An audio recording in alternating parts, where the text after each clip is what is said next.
Still checking if the place still cold. Moving in the way, no place, no snow. Straight chilling with my niggas and shiver. What's up guys, welcome back to another video. So today I'm going to be showing you guys 5 things you should look at before buying a BMW E90. So right now I'm currently charging the battery because I think it's dead. I think I need to buy a new one. So yeah, that's what I'm doing right now. Alright, so I actually got it to start. As you guys can see, the car is running.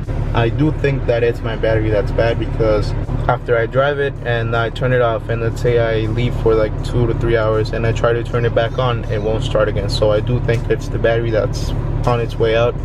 And I'm thinking of getting a new battery soon, but as you guys know, because of everything that's going on right now, I can't go out and just get a battery because everything's closed basically. So alright, so what you're gonna check is mainly under the hood.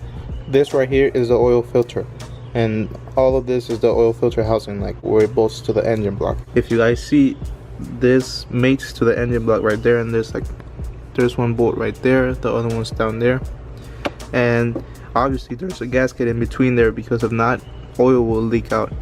And this is the first thing you're going to want to check, because if this is leaking oil, then all that oil is going to drop into the engine belt, because as you guys can see, the engine belt is right underneath the oil filter housing. So oil is going to drop into the belt, and that could cause the belt to slip and get sucked into the engine. So yeah, you do not want that to happen. Also, if your oil filter housing gasket is bad, you're going to want to check the coolant reservoir, and you want to check that the coolant is blue, or in some cases green, because some people put green coolant instead of blue coolant. And as you guys can see, it's blue. Which leads me to number 2. Check the coolant level on the coolant reservoir. As you guys can see, the stick is like on the edge of this little thing, and it should be like that. It actually says it on the reservoir itself, as you guys can see right here. This is minimum and this is maximum, as you guys can see. And yeah, so that's how it should be. Now since we're here, you're gonna also want to check the valve cover gasket. These engines are kind of slanted. I don't know if you guys can see it, but it's like kind of to the side, which means that this side is the side that's going to leak oil the most out of the valve cover gasket, because all of the oil comes over here. So yeah, you're gonna want to check that there's no oil right over here where my finger is, and if there is, then that's a failing valve cover gasket. Also, when the valve cover gasket fails, the oil drips onto the exhaust manifold because it's right underneath it, and when the exhaust manifold gets hot, it starts smoking. So that's another sign of a bad valve cover gasket. Number 3 is the water pump. These cars, instead of having a belt-driven water pump, it's actually electronic, which means that you can actually activate it without the car being on, and you can bleed the system. That can also help you check to see if the water pump is bad or if it's good. So this is how you do the test. You gotta open the coolant reservoir cap.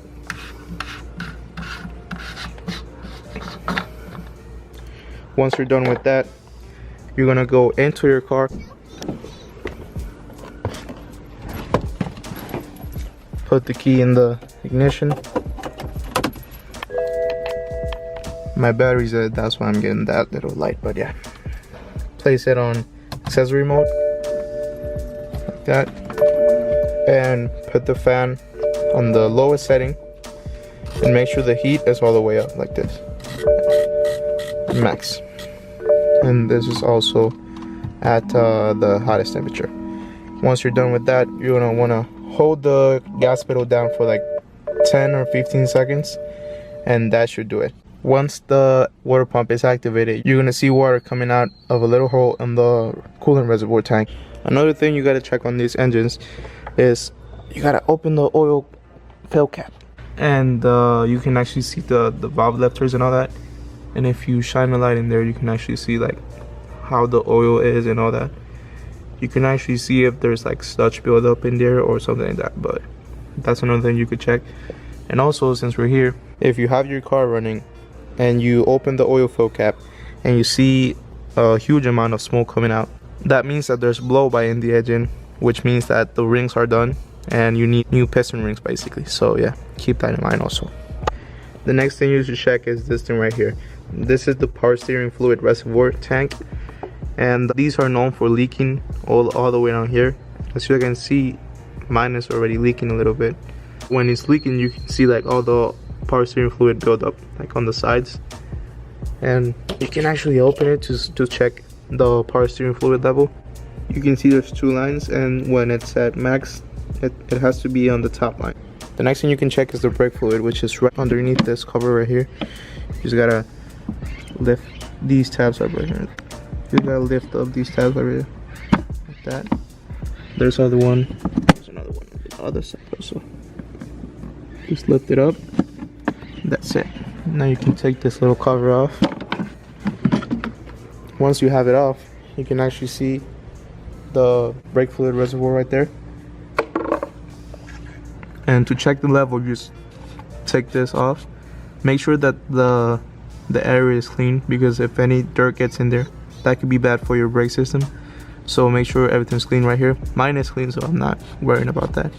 So you just unscrew it, take it out, and you can actually see the color of the brake fluid and if it's bad or if it's at the max level. Something you can also check is this little strap right here for the hood. When they're bad, the hood won't stay up, so make sure that's good, because if not, the hood will just fall down. Mine are still good, but they're kind of on their way out, because if you guys can see, when I lift the hood up, it's like really hard to keep it up. Like, if let's say right here, if I take my hand off it, it will just drop, as you guys can see. Another thing is the trunk struts. As you guys can see, the trunk also has those struts right here. They're actually the same struts on the hood and on the trunk, so yeah, keep that in mind, because you can put the trunk ones on the hood and the hood on the trunk however you want. Let's say your hood struts are bad and you want to put the trunk struts on there, you can just put them on there because they're the same length and everything. All you got to do is take it off. You just take this clip off and then they pull out on both sides, so you can see that there's a clip right there. They just pull out, and that's it. Another thing you're going to want to check is in the interior. You can just make sure that all the window regulators are working. Just lower the windows and put them up just to check that all of them are working. Mine are kind of slow because my battery's dead, so that's the only thing I'm going to show you here, because if I keep on rolling all the windows down, then my battery will run out of power. The next thing you can check is the door lock actuators. How these start failing is once they're about to go out. Let me lock it real quick just to show you guys. You see how fast it goes down? Once these are starting to fail, they go down like slowly. Like, let's say, like if something was in the way of it, like getting it caught or something. So yeah, that's another thing you want to check. You want to check it on all the 4 doors. Another thing you're going to want to check is that it goes into all the gears. So reverse, neutral, drive, and that the sport function works also. Because sometimes the wires get pinched, and when they get pinched, the manual mode stops working, obviously. Also, something you're going to want to check is the sunroof. You're going to want to open it and close it to check if the motor is actually working, because that's something that goes bad on these cars, the sunroof motor. But yeah, keep that in mind also, because that's a really expensive fix, and if you could get it fixed from the current owner who you're buying the car from, obviously, then that'll be great, because this is a really expensive fix. Another thing you're going to want to check is the sound system. Just check that none of the speakers are blown or that the amp is working, all that. If you actually want to know my settings for the sound system, I keep the bass at 7 and the treble at 10 because it sounds the best like that. Alright guys, this is the end of the video. It actually got dark on me already, so yeah, I'm ending it right here. If you guys liked it, leave a big like down below. Also comment what you thought of the video.